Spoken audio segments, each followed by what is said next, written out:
시청자 여러분 안녕하십니까? 8월 7일 월요일 KBC 뉴스와이드 시작합니다. 지난 18년 동안 표류 중이던 광주 지역 수건 사업이죠. 어등산 관광단지 개발 사업이 제3자 공모 방식으로 재개됐습니다. 지난 2005년부터 사업 추진과 중단을 수차례 반복해왔기 때문에 사업 재개에 대한 기대뿐만 아니라 우려의 시선도 교차하고 있는데요.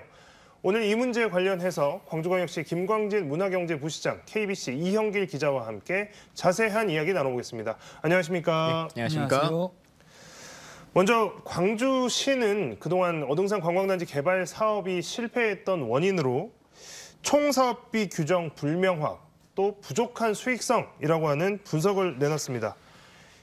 이 기자, 이 분석에 대해서 좀 어떻게 평가할 수 있을까요? 예, 시청자분들은 의아한 점이 있을 수 있을 것 같아요. 부족한 수익성은 이해할 수 있지만 총 사업비를 어떻게 규정하느냐가 어떻게 사업이 잘 되냐 안 되냐를 결정하지? 이렇게 생각하실 수 있는데 바로 직전이었던 서진건설과 2022년 우선협상 대상자 선정 과정에서 이 총 사업비 규정 때문에 사업이 무산되고 결국 법적 소송까지 붙게 됐는데요. 이 총 사업비를 얼마로 하느냐에 따라서 이행보증 담보금이라고 있거든요. 이 협약 이행 보증금을 얼마 낼지를 결정하게 됩니다. 협약 이행 보증금은 사업자가 이 어등산 사업을 내가 할 건데 이 사업이 계속 잘 진행될 수 있도록 광주시에 어느 정도의 보증금을 맡기는 겁니다. 근데 당시에 서진건설 당시에는 총 사업비를 광주시는 4,800억 원 정도로 받고 그래서 480억 원 정도를 이체를 해라라고 했는데 서진건설은 아니 무슨 소리냐, 이게 기반 사업비 정도로만 하면 193억 정도 되니까 한 19억, 20억 정도 이 정도만 주면 되는 거 아니야? 이 갭 차이가 굉장히 크죠. 결국 이거를 서로 간에 합의를 이루지 못하고 법적 소송까지 가게 됐고요. 결국 이번에도 이런 전철을 반복하지 않기 위해서 총사업비를 명확하게 규정을 해놓고 시작을 하자라는 것이고, 또 이 부족한 수익성이라고 하는 부분도 있는데 지금까지의 수익성이라고 하면 어떤 부분이었냐면 사실은 건설사들이 하다 보니까 분양 수익이랄까? 이거를 사업을 시행을 해서 일시적으로 수익금을 얼마를 가져갈지 이게 굉장히 좀 관건이었거든요. 근데 지금 현재의 관건은 뭐냐면 이 수익성이 이 어등산 사업 부지에서 사업을 하면서 사업 수익, 영업 수익을 얼만큼 가져갈 수 있게 하느냐, 이 부분이 이제 쟁점이 된다. 이렇게 광주시는 분석하고 있습니다. 근데 그 수익성 부분을 조금 더 첨언해 설명을 드리면 많은 분들이 오해하시는 것 중에 하나가 상업시설을 확 늘려주는 거 아닌가? 그러니까 7,300평으로 약속을 처음에 2005년부터 했었는데 갑자기 막 4만 평으로 늘어나고 3만 평으로 늘어나고 이렇게 되는 거 아닌가? 이제 이렇게 생각하실지 모르겠는데요. 수익성은 어등산이라고 하는 곳 전체를 가지고 한번 고민해 보셔야 됩니다. 어등산 관광단지가 전체 82만 평 정도의 공간인데 아시는 것처럼 2005년도에 골프장은 완성이 됐습니다. 처음 2005년도의 계획은 82만 평 중에서 45만 평은 골프장으로 개발해서 수익 사업을 내고 나머지 공간 중에서 12만 평을 유원지로 개발하는 것입니다. 한 20만 평 정도는 녹지로 있는 것이고요. 그러니까 원 계획은 골프장이라고 하는 것으로 큰 이익을 얻은 다음에 나머지 유원지를 이렇게 혜택으로 하는 것인데 지금 이제 골프장이 없어진 상태로 유원지만을 개발하는 거지 않습니까? 그러면 82만 평짜리의 사업 계획을 가지고 논쟁할 것이 아니라 12만 평으로 재조정된 것 안에서 투자자가 어떤 선택을 할 수 있게 할 것인가라고 하는 것으로 좀 사업 변경을 해줬어야 합니다. 근데 그동안 그 결정을 누구도 하지 않았던 것이고요. 이제 민선 8기 들어서는 그와 관련해서 재조정을 하겠다 이렇게 말씀드린 겁니다. 그래서 업체의 수익성 담보라고 하는 용어들로만 듣다 보면 특정하게 막 특혜를 주려고 하는 거 아닌가라고 하는 걸로 생각하시는데 그러지 않고 상황 변화에 따라서 재조정이 이루어지는 거다 이렇게 봐주시면 되겠습니다. 부시장님께서 방금 이제 재조정이라는 표현을 써주셨는데요. 예. 일단 지난 실패 과정들에 대해서 좀 복귀가 된 것 같습니다. 예. 그래서 이제 이런 새로운 이렇게 하겠다라고 이제 내놓는 것들, 그래서 사업 지침, 방식 이제 이런 것도 조금씩 바뀌었을 텐데요. 예. 그럼 이전에 추진했던 것과 비교해서 지금 이번 민선 8기에서 추진하겠다라고 하는 건 가장 다른 게 어떤 점입니까? 그동안 이제 삼능, 금광, 중흥, 호반, 서진까지 여러 기업들이 응모를 했었고 최종적으로 이제 되지 않은 상태였는데요.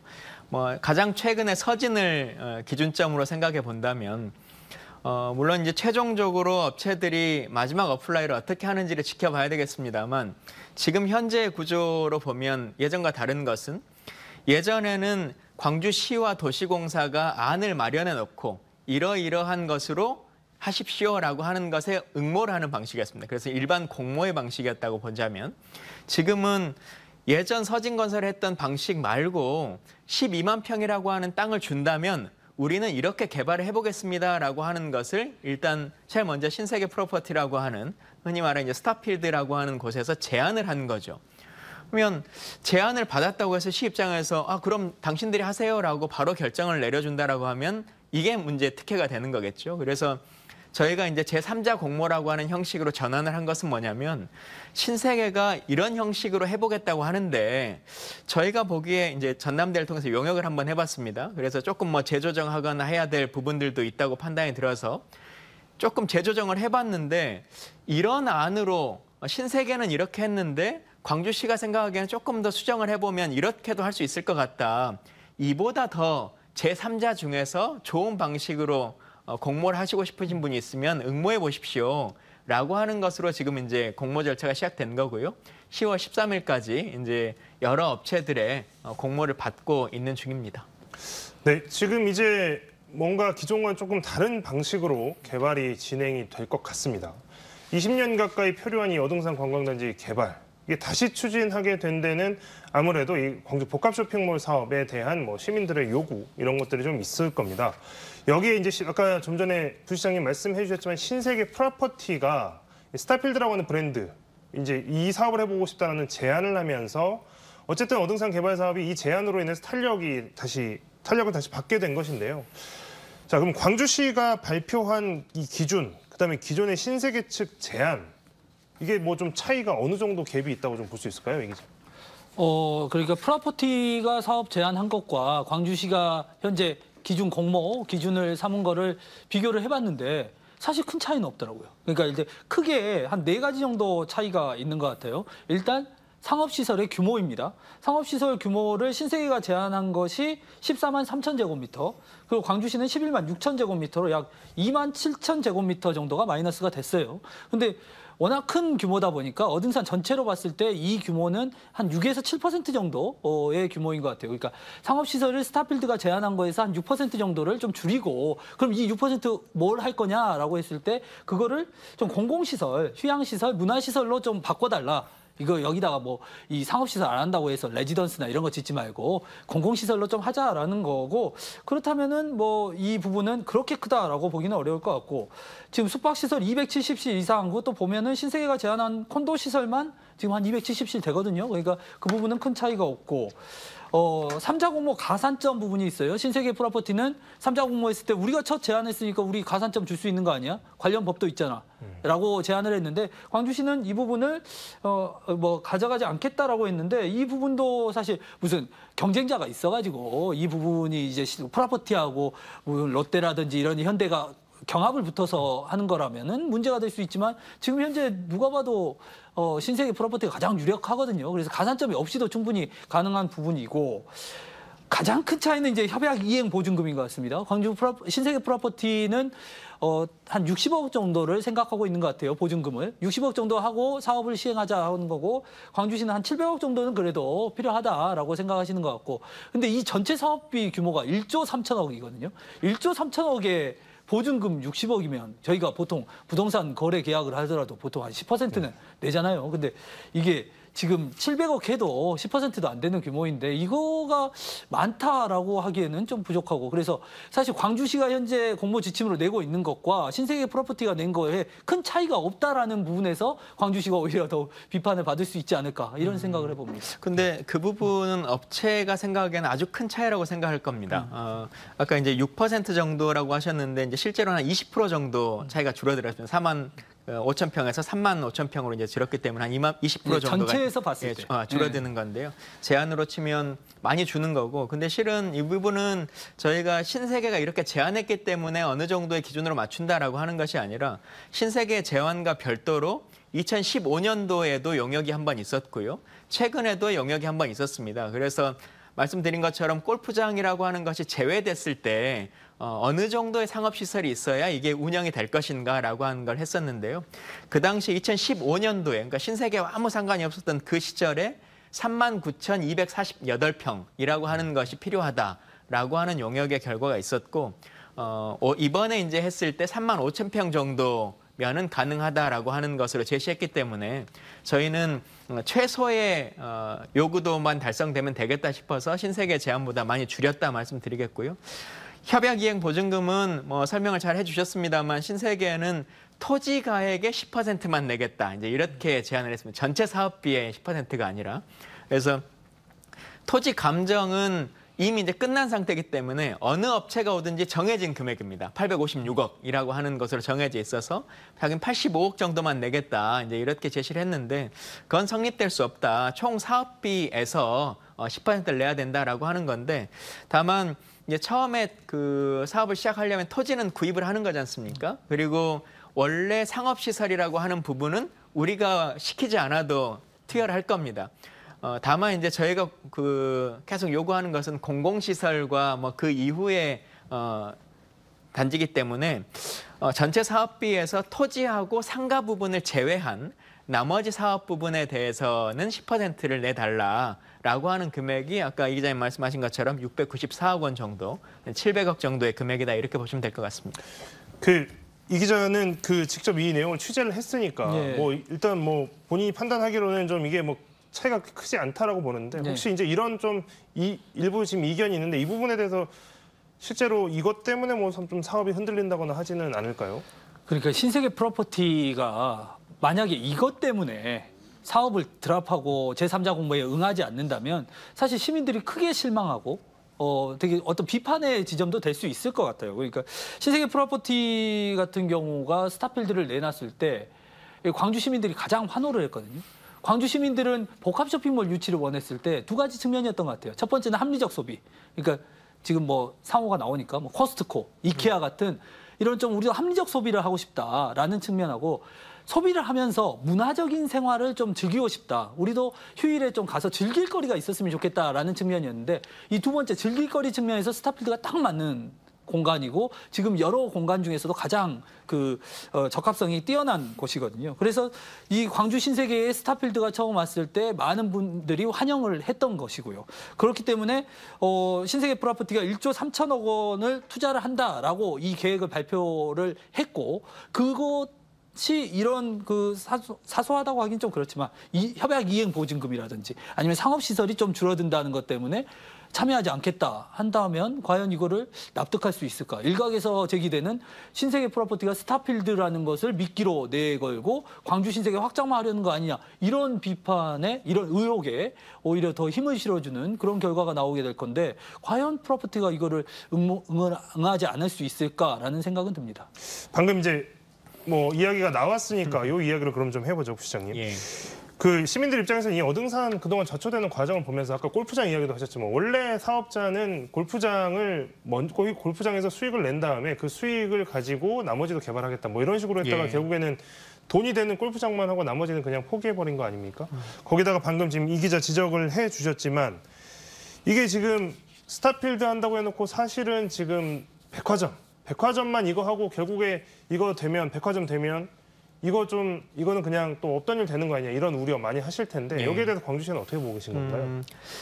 다만 이제 이행보증금이라고 하는 것을 700억을 이제 묶어두는 부분에 있어서 말씀드린 것처럼 토지비와 상업시설을 제외한 700억입니다. 그래서 그 상업시설을 만든 다음에 나머지 것을 하지 않으면 그 700억은 없어지는 돈이 되는 것이거든요. 그래서 기업 입장에서는 그 부담은 크다. 그러니까 전체 사업비가 물론 이제 제3자 공모 이후에 최종안으로 어떤 어플라이를 할지는 좀 봐야겠습니다만 현재 그림으로 그냥 러프하게 보자면 1조 3천억 정도의 예산에서 상업시설이 한 6천억 정도가 되는 거고 토지비가 850억 정도가 됩니다. 그러면 제외하고 나면 한 6,900억 정도가 나머지 부대시설 정도라고 보시면 될 것 같은데요. 그 부분을 만약에 진행하지 않으면 700억은 날아가는 상태가 되는 게 하나가 있고 두 번째는 본인이 하고자 하는 상업시설, 그러니까 스타필드라고 하는 것을 만든다 할지라도 광주시가 가지고 있는 준공권이나 토지 소유 이전권이라든지 그리고 수익시설에 대한 사용 승인이라든지 이런 것들을 다 거쳐야 되기 때문에 지금의 상황으로 보면 발을 들이는 순간 어느 정도만 하다가 빠져나오기는 쉽지 않을 거다라고 저희는 생각하고요. 스타필드도 그런 의지를 가지시기를 저희는 좀 소망하고 있습니다. 자, 그러면 일단 제3자 공모 방식이라고 이제 설명을 해주셨는데 예. 그렇다면 일단 뭐 투자 의향을 다른 데서 또 밝힐 수도 있는 거잖아요. 예. 사업 제안을 할 수도 있는 거고. 실제 이 가능성이 얼마나 되는지 또 궁금하실 것 같거든요. 뭐 구체적인 기업 이름은 말씀 못 하시더라도 실제 이런 문의들은 좀 있는 건지 아니면 광주시에서는 신세계 프로퍼티가 아닌 다른 쪽에서도 얼마든지 사업이 지금 제안이 올 수 있는 상황이라고 판단을 하시는 건지 그 예. 부분에 대한 답변을 좀 부탁드릴게요. 뭐 이제 공모 자체가 최근에 이제 시작됐고 이 공모가 거의 저단위 사업이기 때문에 바로 뭐 준비하고 있는 사람들이 많지는 않을 걸로 보입니다. 다만 어등산이라고 하는 곳 자체가 상업시설로서는 아주 좋은 입지다라고 하는 걸 생각하기 때문에 말씀드린 것처럼 그동안 뭐 상름이나 호반이나 뭐 서진이나 여러 지역 업체들이 관심이 있었던 거지 않습니까? 그래서 근데 이제 수익성이 보장되지 않으니까 응모하지 않았는데 방식이 바뀌었기 때문에 관심도를 가지실 수 있다 이렇게 판단을 하고요. 뭐 어느 대기업 같은 경우들도 관심을 가지고 예전에 이제 공간을 보시기도 하고 뭐 했습니다만 아직 최종적으로 제3자 공모에 응하겠다 아니겠다라고 하는 것을 거론하지는 않고 있습니다. 다만 이제 원래 60일 정도의 기간으로 제가 공모를 하는데 그보다 이제 10일 늘려서 70일의 기간을 이제 드린 상태로 있기 때문에 많은 기업들이 응모를 하셔서 광주 시민들이 선택권을 좀 부여받을 수 있기를 저희는 소망하고 있습니다. 어등산 이야기가 나왔습니다만 잠깐 이거 관련해서 또 시민분들이 굉장히 많이 궁금해하실 만한 내용이긴 한데요. 어등산 이야기는 아니지만 이 복합 쇼핑몰 이슈 관련해서 지역사회가 굉장히 떠들썩했을 때 어디 기업이 어디로 온다더라 이런 이야기 많았지 않습니까?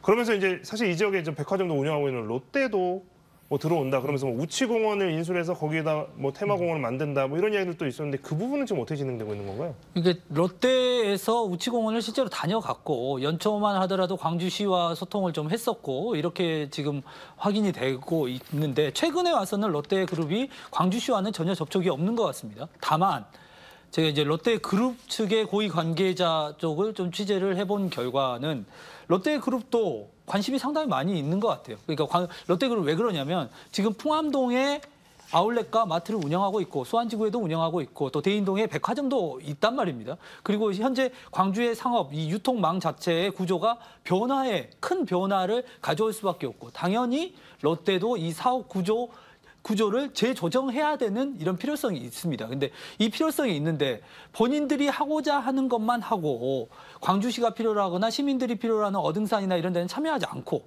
이렇게 하면 모양새가 좀 빠지지 않겠냐는 것이 이제 후문이었고 그래서 이번에 어등산에 좀 참여는 하되 적극적으로 참여할 수 있는 기업의 상황은 좀 아닌 것 같아요. 그리고 지금 우치공원 같은 경우도 사실은 사업성이라든지 이런 부분이 굉장히 좀 떨어져 있는 상황이고 그러니까 거기다 롯데월드 같은 테마파크를 지어서는 보통 수익이 나기가 보통 쉽지 않거든요. 그래서 롯데가 바로 들어오기는 어렵지만 어등산 제3자 공모에 참여할 가능성은 크다. 다만 그것을 끝까지 밀고 나가고 어떻게든 하겠다라는 이런 의지는 조금 약한 것 아니냐 이런 관측들이 많이 제기되고 있습니다. 네, 그럼 다시 어등산 이야기로 돌아와 보겠습니다. 그러면 광주시 시민들 입장에서는 그럼 어등산에 뭐가 들어올까? 방금 뭐 말씀하셨지만 뭐 상업시설 이야기, 그다음에 뭐 휴양 문화시설, 뭐 공원 녹지 이런 이야기들이 쭉 나오고 있는데 일단 신세계 프로퍼티 측에서 제안한 내용들 그리고 또 광주시가 생각하는 그림들이 있을 겁니다. 뭐 270실 이상 숙박시설 이야기, 콘도 지금 이야기가 나왔고 그다음에 휴양 문화시설도 뭐 18만 제곱미터 이런 이야기까지 나오고 있는데 광주시에서는 좀 시민들이 어떤 걸 좀 원한다고 판단을 하고 계시는지 그리고 또 어떤 식으로 이 어등산 관광단지가 좀 개발이 됐으면 좋겠는지 그 방향에 대해서는 지금 시에서 어떻게 생각하고 있는 건가요? 예. 일단 관광진흥법상에 저희가 현재 관광단지로 묶여있기 때문에 관광단지를 구성하려면 최소 4가지 항목 중에 3가지는 달성을 해야 된다라고 하는 규정이 있습니다. 공공편익시설지구, 숙박지구, 상가시설지구, 관광휴양오락시설지구 뭐 이렇게 4개의 시설이 복합적으로 이루어져야 된다라고 하는 것을 얘기하고 있고요. 지금 이제 최종적인 제3자 공모에 따른 최종안을 제출하지 않았기 때문에 저희가 이렇게 됩니다라고 단정 지을 수는 없겠습니다만 현재 이제 구조로 보면 관광 휴양 오락시설 지구에는 여러 뭐 전망대, 공연장, 식물원 뭐 이런 것들이 들어올 수 있는 여지가 있을 것 같고요. 처음에 신세계 프로퍼티가 제출했던 그 안에 보면 스포츠파크나 자동차 극장, 그리고 별마당 북스테이, 글램핑장, 골프레인지, 액티비티 파크 뭐 이제 이런 여러 가지 요소들을 추가하겠다라고 하는 것들이 이제 얘기하고 있기 때문에 최종 안에서 시민들이 누릴 수 있는 여러 편익시설들이 많이 좀 들어오기를 바라고 있습니다. 이 기자 이 문제 관련해서 이제 뭐 다양한 여론들 접해봤잖아요. 예. 뭐 시민분들이나 그 시민분들, 지역민들이 여기 관련해서 뭐 들어왔으면 좋겠다 이런 이야기도 많이 하시잖아요. 예, 그렇습니다. 근데 사실 저희가 상상이 다 가능한 겁니다. 왜냐하면 스타필드가 지금 갑자기 없는 게 생기는 게 아니거든요. 여기 지금 고양에도 있고 경기도 인근에도 있고 뭐 유명하잖아요. 하남에도 있고, 예. 하남 스타필드 있고 안성에도 지금 스타필드가 있다고 그래요. 저는 안 가봤는데. 근데 이런 스타필드에 가면은 찜질방이라든지 워터파크라든지 그 안에 아이들이 놀 수 있는 공간이라든지 암벽 등반도 하고 거기에 극장도 있고 그러니까 마음껏 즐길 수 있고 또 상품 소비도 할 수 있는 이런 공간들이고 실제로 시민들이 원하는 것도 그거죠. 그러니까 저희들이 이제 막상 가서 무슨 물건을 사고자 하면 합리적인 소비만 한다고 하면 인터넷으로 사는 게 가장 싸지 않겠습니까? 근데 다만 우리가 즐기면서 시민들이 즐기면서 그러니까 수도권 수준의 그런 문화 여가 시설도 즐기면서 이런 소비 활동을 하고 싶다라는 여망이고 그런 것들이 이미 우리 광주나 전남, 전북에 있는 시도민들도 경기도에서 많이 경험을 해보거나 혹은 간접적으로 또 영상이나 이런 것을 통해서 많이 보셨기 때문에 다들 상상할 수 있는 부분이고 그런 부분들을 많이 요구하고 있다. 다만 하나 좀 더 추가로 말씀드리면 다른 스타필드랑 조금 차이점이 있는 게 다른 스타필드는 그냥 상업지구의 스타필드 하나가 올라가는 것입니다. 그래서 우리가 흔히 이제 백화점과 복합 쇼핑몰을 어떻게 구분하냐라고 할 때 그 전체 면적 중에서 90% 이상의 공간을 상업시설로, 그러니까 매대로 채우면 백화점입니다. 근데 그 복합 쇼핑몰 같은 경우는 전체 면적 중에서 50% 정도만 상업으로 매대를 채우고 나머지 50%를 문화시설로 채우거든요. 여분의 공간으로. 근데 그 외에 지금 저희가 말하는 것은 스타필드라고 하는 공간 안에 들어가는 문화시설을 제외하고 그건 당연히 스타필드 안에 들어가는 것이고 그 옆에 공간 나머지 것을 어떻게 채워내느냐라고 하는 것이 이제 관광 취락지구로 묶여지는 유원지라고 보시면 될 것 같습니다. 네. 이제 뭐 복합 쇼핑몰 이야기 또 대형 쇼핑몰 뭐 어등산 관광단지도 예외일 수 없고요. 항상 이제 이 새로운 상업시설 그것도 대규모 자본을 등에 업은 시설이 들어서면 이야기가 반드시 따라 나오게 돼 있는 것이 지역 상권과의 상생 이야기입니다. 여기도 만약에 이제 상업시설이 적지 않은 규모로 들어오게 된다면 이 지역의 상권, 소상공인들이 또 반드시 여기에 대해서 문제 제기를 할 것이고 실제로 타격도 많이 입을 것으로 예상이 되고 있는데요. 이 문제에 대한 대책도 광주시에서 지금 마련하고 있는 상황인가요? 일단 기존까지는 저희가 이제 상생을 포함해서 공공기여 방안이라고 이제 불리우는 배점 점수를 1000점 만점 중에 230점을 했었는데요. 이번에 이제 제3자 공모를 하면서는 50점을 늘려서 1000점 중에 280점의 비율로 높여놨습니다. 그래서 상생뿐만 아니라 공공기여, 시민 편익이라고 하는 것을 주요 관점으로 판단하겠다라고 하는 걸로 이제 말씀을 드렸고요. 당연히 이제 상생으로 할 수 있는 것은 기업이 해야 될 부분들도 있겠습니다만 여러 차례 저희가 정부를 상대로 이게 윤석열 대통령의 대선 공약이었기 때문에 그에 따른 인프라로서 도로로서 인프라뿐만 아니라 상생을 할 수 있는 부분들도 국가가 같이 좀 고민해 좀 좋겠다라고 요구를 했기 때문에 시가 할 역할과 여기에 응모한 기업이 해야 될 역할들까지 잘 받아서 지역에 큰 피해가 가지 않도록 잘 만들어 나가겠습니다. 다만 요즘은 예전과 다르게 일반 쇼핑이라고 하는 것이 인터넷 쇼핑이라고 하는 것을 이미 일반화가 좀 돼 있기도 하고 최근에 연구 용역이나 다양한 공부를 통해서 보면 지역 상권의 침해가 직접적으로 일어나는 업종이 특수하게는 몇 가지가 있습니다만 전체적으로는 인구가 늘어나기 때문에 그로 인해서 얻어지는 이익도 많이 있다라고 하는 고민들도 있습니다. 그래서 그런 부분까지 피해가 가는 업종은 피해를 보상하고 지원하는 것으로 또 확장시켜내고 상주 인구나 유동 인구를 넓혀서 전통시장이나 그런 곳으로도 더 많은 사람들이 관광에 갈 수 있게끔 하는 것은 추가적인 방식으로 지원하겠습니다. 이 기자, 일단 뭐 지금 신세계백화점 이전 문제에서도 드러나듯이 소상공인들이 이제 반발이 사실 이제 뭐 처음에 대선 공약으로 나오고 지방선거에서 이슈가 됐을 때만 해도 워낙 이제 유치를 해라라고 한 지역민들이 열망이 높았기 때문에 그 당시에는 사실 큰 목소리를 못 내다가 이제 최근에 이런 것들이 좀 하나둘씩 가시화되면서 소상공인들도 좀 절박함을 많이 느끼는 것 같습니다. 지금 뭐 다른 문제보다는 어등산 문제는 아직 좀 구체화되지 않아서 그런지 아직 여기에 대한 좀 구체적인 반발은 없는 것 같은데요. 예. 그래도 뭐 이 문제에 대해서 여전히 문제 의식이 지금 있는 거죠. 그러니까 지금 광주 신세계와 신세계 프로퍼티 스타필드하고 조금 맥락이 다른 것 같아요. 광주 신세계 같은 경우는 시내 한가운데에 있는 거고 바로 옆에 또 우리 그 금호월드가 있지 않습니까? 금호월드도 사실 가보면 호남 최대 복합 쇼핑몰이라고 써져 있습니다. 그러니까 그 안에서도 여러 가지 쇼핑을 할 수 있는 공간이고 비슷한 업종이 들어오니까 이런 좀 긴장감들이 더 큰데 어등산 같은 경우는 좀 시 외곽에 떨어져 있고요.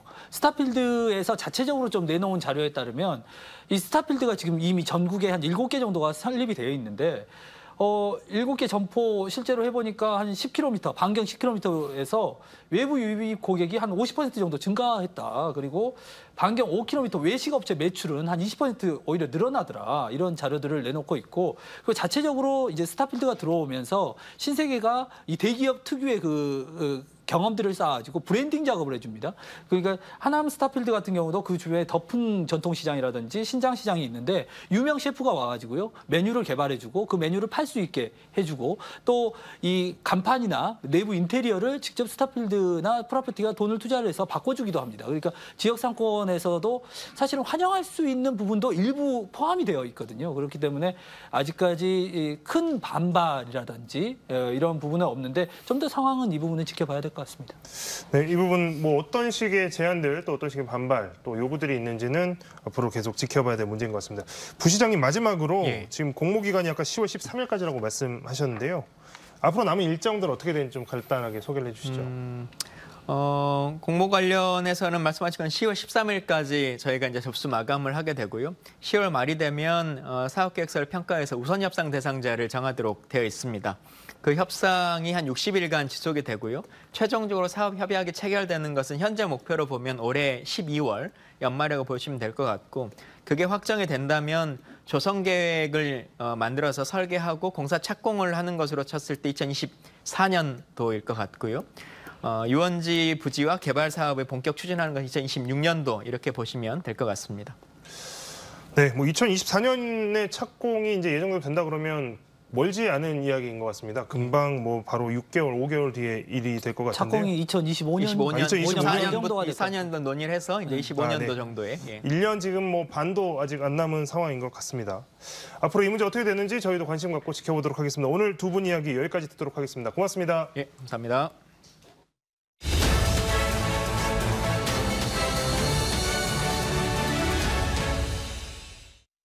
서울광역방송센터입니다. 전북 새만금 잼버리 대회 준비 부족과 파행 운영을 두고 여야가 전현 정권 책임 공방론을 벌이고 있습니다.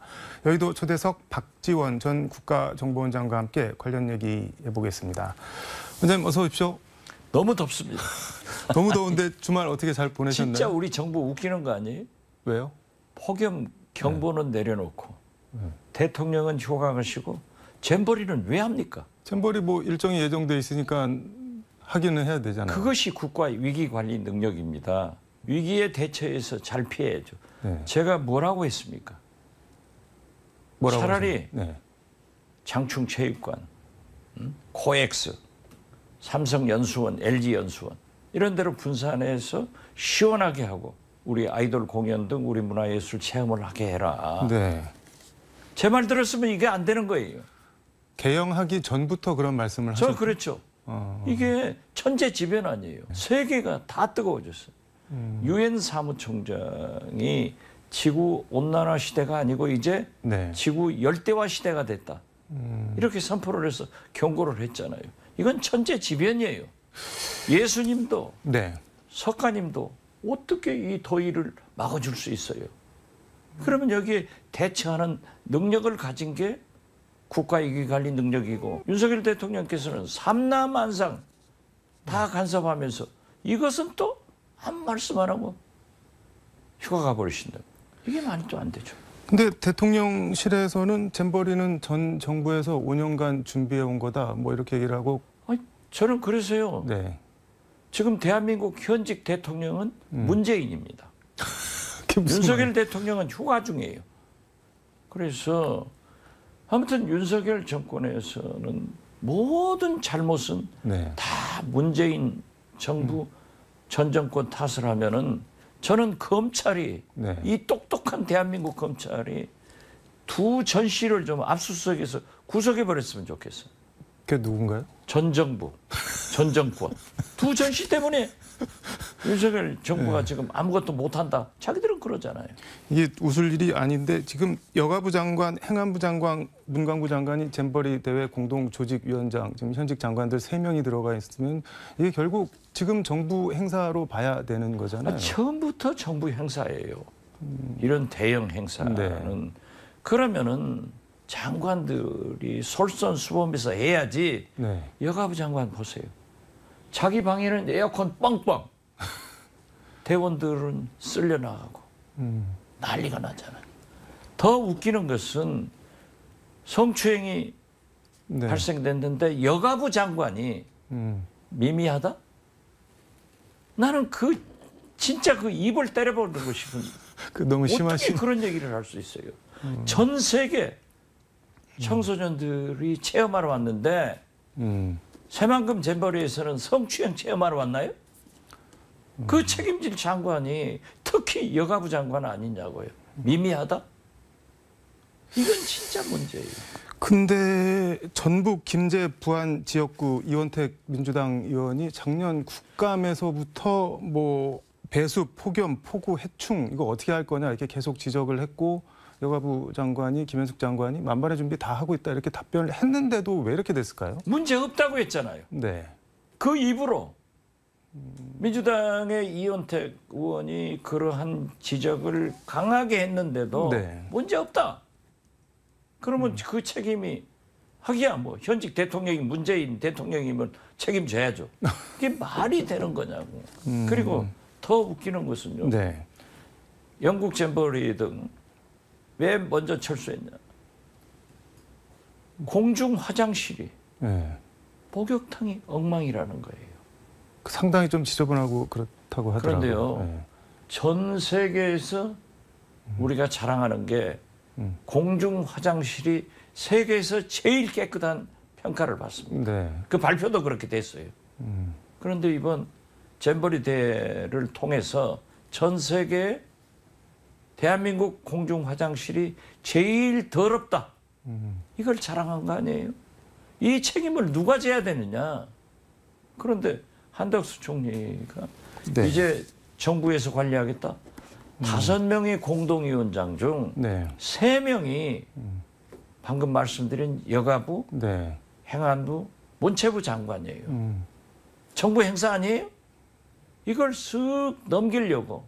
네. 즉 문재인 대통령, 김관영 전북지사, 민주당한테 넘기려고 이런 작전을 쓰는데 아마 제가 맨 먼저 이렇게 웹사이트에 들어가 봤어요. 네. 그리고 제 페이스북에 올렸어요. 그 웹사이트에 들어가 보니까 기절초풍할 일이에요. 뭐가요? 전 세계 네.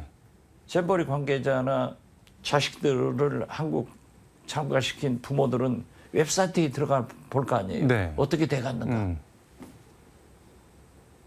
런던 총리가 왜 런던 총리인가 했더니 그 밑에는 한덕수 총리 발표문을 런던 총리라고 써놓는가 하면은 런던 총리가 뭐 예? 영국 총리도 아니고 런던 총리. 네, 런던 총리. 그리고 더 과거는 시골 정부에서 네. 시골 정부가 어디예요? 지역 정부 얘기하는 건가요? 그렇죠. 그 뭐 구글 이게 앱에서 말이 되느냐 이거죠. 웹사이트 하나 네. 국제 행사를 하면서 관리를 못하는 그런 정부라고 하면은 이게 문제 아니냐. 그래서 한 번 더 나가서 윤석열 대통령 네 분이 휴가 중에 네. 거제도를 방문하시더라고요. 네. 거기에 홍보수석실에 음. 서면 보도 자료를 보면은요. 네. 오자가 서너 군데 있어요. 이게 대통령실 홍보수석실 보도 자료가 오자가 서너 군데 있다고 하면은 나사가 빠진 것 아니에요? 이 정부 나사가 빠진 거예요. 지금 윤석열 대통령 부부가 말씀하신 대로 휴가 중인데도 잼버리 개영식에 참석해서 환영사를 했는데 이거 두고도 좀 뒷말이 나오는 것 같은데 애들 막 더위에 지쳐 있는데 뭐 큰 박수 쳐라 뭐 이렇게 요구했다고 하고 검문 검색 강화돼 갖고 뭐 버스 같은 거 다 행사장 바깥으로 빼갖고 그나마 좀 냉방에서 앉아 있을 수 있는 거 다 없어지고 뭐 민폐 끼친 거 아니냐 이런 지적도 의혹도 있고 아니 대통령 부부가 거의 행사장 가서 환영사하는 것 자체가 뭐가 문제냐 결과적으로 이렇게 조금 준비가 덜 돼서 그런 거지 이렇게 의견이 맞서고 있는 것 같은데 이거는 어떻게 봐야 될까요? 대통령 네 분이 휴가 중이라도 음. 잼버리 대회에 가서 격려하신 것은 잘하신 겁니다. 네. 그렇지만 지나친 과잉 경호는 아무리 네. 대통령 내외의 경호가 안보 1호라 하지만은 지나쳤다 하는 것은 지적해야겠죠. 아니 우리 경호가 그렇게 잘하면서 김건희 여사 리투아니아에 가서는 호객행위로 그 면세점 그렇게 돌아다니도록 가만히 있었어요? 이런 참모들을 신상필벌했으면 이게 안 나온다니까요. 네. 그리고 항상 대통령 행사는 그런 경호 또 박수 쳐라 이런 건 있어요. 네. 그렇지만은 얼마나 윤석열 대통령 내외분이 밉상이 보이면은 밉게만 보는 거예요. 이것을 나쁘다고 생각하면 안 돼요. 이게 민심이구나. 얼마나 미우니까 대통령의 정상적인 축하 그리고 경호 이런 걸 이렇게 지적하겠어요. 그래서 저는 대통령 내분이 네. 이러한 것을 잘 민심을 파악하셔야 된다. 국민 밉상은 지금 윤석열 정부 내외예요. 그렇지만 내일 돌아오시는데 무슨 말씀하실 거예요? 또 큰소리 칠 거예요. 이건 아니죠. 왜 국민 밉상이 윤석열 대통령 내분인가? 이 민심을 잘 알아서 민심과 함께 가는 그런 윤석열 대통령 내분이 돼야지 또 강하게 어쩌고 하면은 이게 되겠냐고요. 잼버리 얘기는 여기까지 하고 민주당 얘기 해보겠습니다. 그 민주당 얘기는 그래요. 페이스북에 민주당의 매기가 되겠다 이렇게 적으셨던데 어떤 뜻일까요? 지금 민주당이 네. 윤석열 대통령이 이렇게 죽을 쓰고 있는데 국민들은 민주당이 밥이라도 해라 하는데 지금 현재 민주당은 죽보다 더 못 쓰고 있는 거예요. 맹물탱 하고 있는 거예요. 그리고 사실 민주당 지도부 등 현역 의원들이 국민 속으로 들어가야 돼요. 네. 국민과 함께 움직여야 돼요. 그래서 윤석열 정부의 잘못을 지적해야 되는데 못하고 있다고요. 저는 네. 제가 제 고향 해남 안도 진도에서 국회의원 출마하기 위해서 네. 우선 지난 한두 달간에 6천 명의 유권자들한테 직접 전화를 했습니다. 하루에 3시간, 4시간을 전화를 했어요. 네. 민심을 듣는 거예요. 현장을 찾아가 본 거예요. 분위기가 어떤가요? 제 분위기는 좋아요. 잘 썼더라고요. 그러나 선거하고 골프는 네. 고개 쳐들면 집니다. 겸손하게 노력해야죠. 이번 주도 계속해서 한 10,000명의 유권자들한테 직접 전화를 해서 호소를 하려고 그래요. 이렇게 좀 열심히 해라. 그리고 저는 뭐라고 하더라도 국정원장 간두고 지금 1년 반 가까이 저만큼 윤석열 정권을 향해서 투쟁하고 대안을 제시하는 사람이 어디 있냐. 그래서 올드보이 어쩌고 저쩌고 하지 말고 영보이 당신들이 좀 해봐라. 내가 매기가 되겠다. 이런 말씀을 한 겁니다. 여기서 말하는 영보이는 누구를 말씀하시는 건가요? 모르겠어요. 아무튼 나는 네. 저보다 올드보이라고 하는데 나는 네. 제 두뇌 회전이 저만큼 총명한 사람 민주당 의원들 안 봤어요. 그리고 저만큼 열심히 하는 사람 없어요. 이것이 네. 김대중 스타일입니다. 김대중 대통령이 그렇게 총명하지만은 노력을 하시는 거예요. 그러니까 올드보이라고 뭐라고 하는데 박지원만큼만 해라 뭐 그런 말씀이시기도 한 거네요. 아니 어떻게 됐든 네. 그랜파 네. 꼰대라고 안 듣고 올드보이 들으니까 보이 소리 들으니까 좋잖아요. 영보이, 올드보이. 근데 김은경 혁신위원장 이제 뭐 신우이라는 사람의 폭로까지 나왔는데 노인 폄하가 뭐 일상이다, 뭐 시부모한테 뭐 악담하고 뭐 이런 게 다반사다. 그 보셨죠 글? 네, 그 글 봤는데 우선 그 글을 쓰신 분이 신우이라고 하는데 한국일보. 제가 미국에서 살아서 한국일보의 미국 내 파벌을 잘 알아요. 중앙일보하고 둘이가 있는데 현지판이. 거기 칼럼니스트라고 자기를 소개했는데 글을 참 잘 썼더라고요. 네. 그 내용은 잘 모르겠어요. 그렇지만은 믿고 싶지 않지만은 네. 설득이 된단 말이에요. 내가 설득을 당하는 거예요. 그런데 미국에는 네. 우리 언론사의 모든 주미 특파원들이 네. 상주하고 있습니다. 네. 이 특파원들이 과연 그 글을 올린 신우이를 접촉하지 않을까? 만약에 이게 증폭되면은 네. 굉장히 크게 생각돼서 저는 노인 폄하 발언할 때도 빨리 사과해라. 네. 이재명 대표가 꾸짖고 물러가게 해라. 이게 지금 사과 정도가 이게- 아니라 이제 다 끝났어요. 다 끝났다는 게 다 뭐가? 끝난 것은 이제는 이재명 대표가 네. 대단히 미안하지만 네. 이건 지났어요. 그렇기 때문에 저는 이재명 대표가 잔인한 결정해라. 혁신이 업무를 정지시키든지 네. 안 그러면 혁신위원장을 교체하는 길밖에 없다. 그리고 좀 정치를 아는 사람을 혁신위원장으로 해서 실제로 근데 지금 상황에서 혁신위원장을 교체하는 게 무슨 의미가 있을까요? 그래도 혁신해야죠. 이대로 갈 수는 없는 것 아니에요. 근데 김은경 위원장을 발탁한 게 이재명 대표인데 김은경 위원장을 다시 내치면은 결과적으로 본인이 한 일을 스스로 부정하게 되는 거잖아요. 아니 윤석열 대통령이 네. 발탁한 인사를 음. 내치기도 했잖아요. 또 그렇게 국민이 반대하지만은 이동관 위원장 같은 사람은 밀고 가잖아요. 그러니까 인사가 만사라는 거예요. 이재명 대표도 자기가 발탁했지만은 문제가 있으면 해임시켜야죠. 이것이 지도자지 온정주의로 적당하게 넘어가서는 안 돼요. 지도자라고 하는 것은 잔인한 결정을 해야 리더십이 생기는 거예요. 저는 그렇게 봐요. 근데 그럼 이렇게 좀 한번 여쭤볼게요. 이 대표 체제 민주당을 혁신하자고 혁신위를 꾸려서 위원장 포함해서 이 대표가 구성을 했는데 그 혁신위 자체가 리스크가 되고 이러면은 혁신이 없애는 게 낫지 않느냐 뭐 이런 주장이 나오는데 그럼 그렇지 혁신 않죠. 그래도 유지는 해야 된다는 말. 아니 지금 김은경 혁신위원장이 실패했다고 해서 문제가 됐다고 해서 혁신을 중단하면 그건 죽는 조직입니다. 미래를 바라볼 수 없는 조직이에요. 그렇기 때문에 혁신위를 지금 늦지 않았어요. 총선은 네. 앞으로도 8개월 남았어요.